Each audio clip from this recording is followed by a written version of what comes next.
কক্সবাজারের টেকনাফের নাফ নদী থেকে বাংলাদেশের দুটি মাছ ধরার নৌকা ও ৬ জেলেকে আটক করেছে মিয়ানমারের সশস্ত্র গোষ্ঠী আরাকান আর্মি।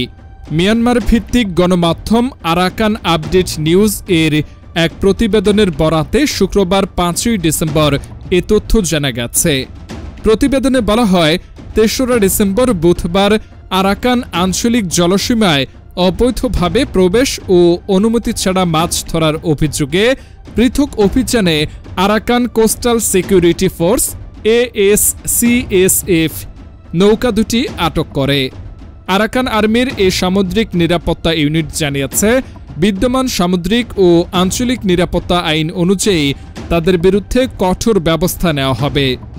ঘটনাটি নিশ্চিত করে হোয়াইকং ইউনিয়নের ২ নম্বর ওয়ার্ডের ইউপি সদস্য সিরাজুল মোস্তাফা লালু বলেন, ৩রা ডিসেম্বর ঝিমংখালী সংলগ্ন নাফ নদীতে মাছ ধরার সময় আরাকান আর্মির সদস্যরা দুটি নৌকাসহ ৬ জেলেকে আটক করে নিয়ে যায়। তিনি আরও জানান, আটক বাংলাদেশিদের মধ্যে ২ জন হলেন হোয়াইকং উত্তরপাড়ার আবুল হাশেমের ছেলে মোহাম্মদ সেলিম এবং রৈক্ষং গ্রামের অলি হোসেনের ছেলে রিয়াজ উদ্দিন। বাকি ৪ জন রোহিঙ্গা জেলে বলে জানা গেছে।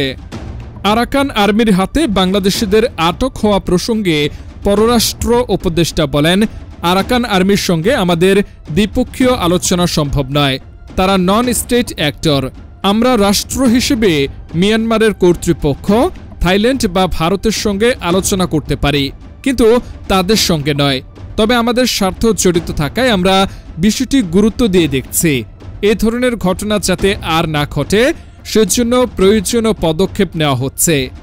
এই ঘটনায় স্থানীয় জেলেদের মধ্যে আতঙ্ক ছড়িয়ে পড়েছে এবং নাফ নদীতে মাছ ধরার নিরাপত্তা নিয়ে নতুন করে উদ্বেগ তৈরি হয়েছে।